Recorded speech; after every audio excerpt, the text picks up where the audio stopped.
time. We're talking right now to Alison Arngrim and Dean Butler. Let's talk for a little bit more about Michael Landon.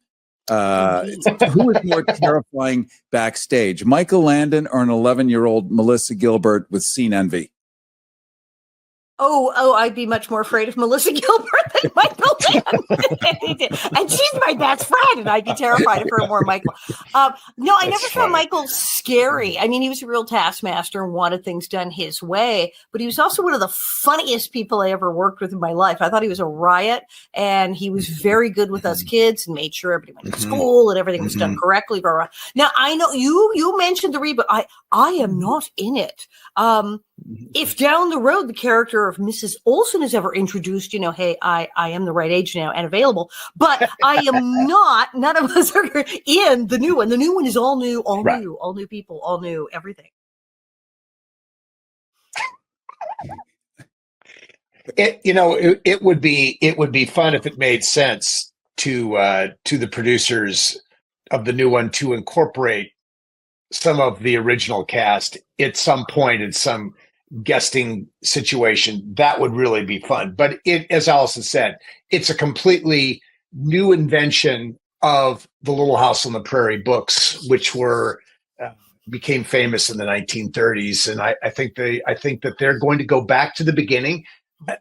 We don't know how Netflix is going to tell this, but I think it's a long bar. And you can tell these stories any number of different ways. It's a different audience today. The whole landscape of television is entirely different. It would not be surprising to see Little House told in a very different way than it's been told.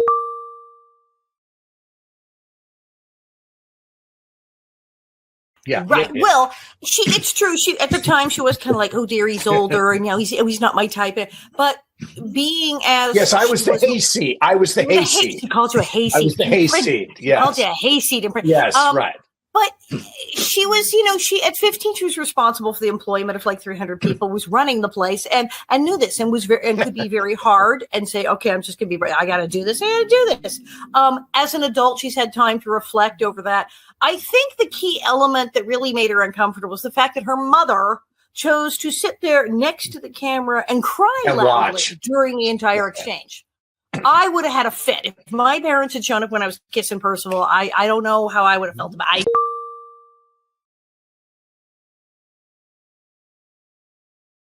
Alison Arngrim, you once hung out with Christine Jorgensen before transgender was even a term. Really? I didn't know that. Auntie Christine. You didn't know that? Auntie Christine was good friends with my parents. Well, just as Liberace and Nellie Olson shared a manager, Christine Jorgensen and my mother, Casper the Friendly Ghost, shared a publicist because that's Hollywood math. Everybody knew everybody. And Auntie Christine was a frequent dinner guest at our home. She's a lovely lady. Really? I was like 7. Really? I thought she was awesome. She was charming. Wow. That was what you were way ahead of the curve on all that. Totally. Alison. Totally. Well, she was way ahead of the curve. Way ahead of the curve.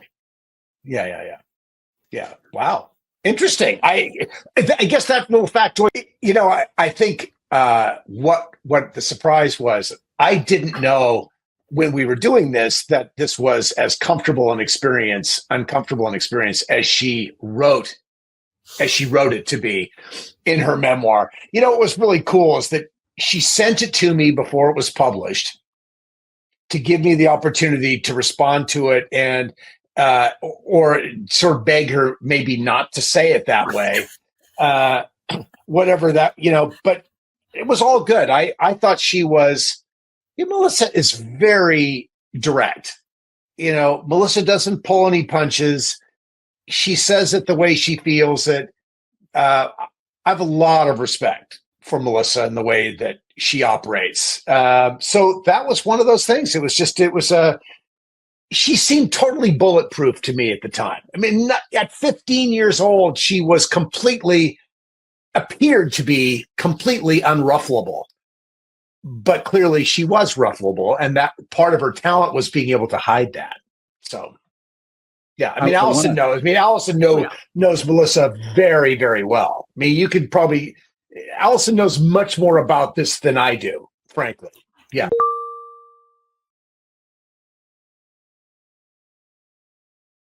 Welcome to all of us still nursing emotional scabs from childhood TV and the sucker who thought frontier life was about warm bread and moral clarity and the occasional barn fire. As Netflix revives Little House on the Prairie to refurbish childhood trauma for a streaming audience, we're going to dig up a little grave on memory lane and pry open the rotting floorboards of that gilded cabin called Little House, where the sun always set over hardship. First up, we're going to have Alison Arngrim, better known as Nellie Olson, the powdered sociopath with curls so tight they could cut glass and a tongue sharper than Pa's axe. She didn't just steal scenes, she stole childhood innocence. Vanity Fair anointed her as America's #1 TV bitch, a title she still holds the way some hold Nobel Prizes or restraining orders.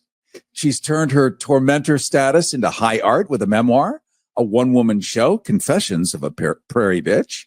I know I barely can say it. It's just so shocking. And enough audience confessionals to make Freud throw in the towel. We're also going to be joined by Dean Butler, the original Almanzo Wilder, Laura Ingalls' Prairie Prince, who galloped in at the tender age of 22 to woo a co-star who is inconveniently not allowed yet to vote. In a twist only 1970s television could love. Their romance launched thousands of rewatches, and Dean has endured, flourished even, becoming an actor, producer, and professional time capsule of wholesomeness.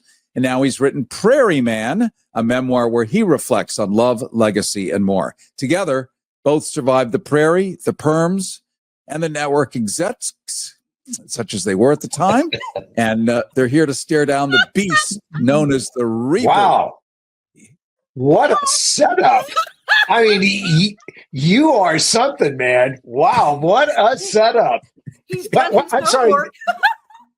What did you say about Alison destroying childhood dreams or, yes, or something like childhood innocence and stage confessions would make Freud throw in the towel. I'm oh my God, I'm dying over here. This may be the best introduction I've ever great had. Stuff, Cary. Great stuff. Well, I am for hire, so I will just throw that out there.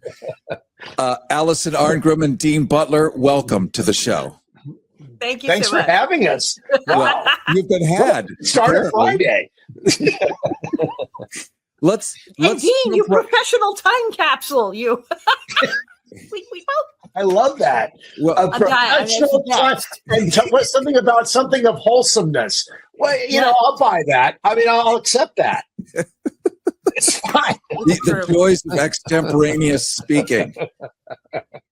So let's start with you, Alison. Nellie Olson was TV's original Regina George from the movie Mean Girls, in a way, minus the burn book plus a wig sewn by Satan. Was there ever a line you refused to say because it was simply too cruel or too accurate? No, I enjoyed it enormously. Now, there's an episode I refer to as the episode where even I hate me, is the one where I pick on the stuttering girl. The music box where Laura has a friend, Anna, who stutters. And I say I have a club. And it's not a password. I tell her she has to say the password. I'm sorry. Saying the entire poem, Peter Piper, pick to peck a pickled peppers, is not a freaking password. And but I tell the stuttering girl she has to say this, and then I scream at her till she cries. When we shot that, I got slightly sick to my stomach. Okay, this is very unpleasant. But we went full. We did it. And Katie Kurtzman, who played the stutter, is still friends with me, amazingly, after all this. Dean Baker, Butler. Sorry, Dean Baker was a lawyer. So you're not a lawyer. I don't know. I don't know Dean Baker. Yeah, you don't want to know him. Okay. Yeah. I mean, Good to know. you generally want to stay at arm's length from lawyers if you can, just because it's expensive.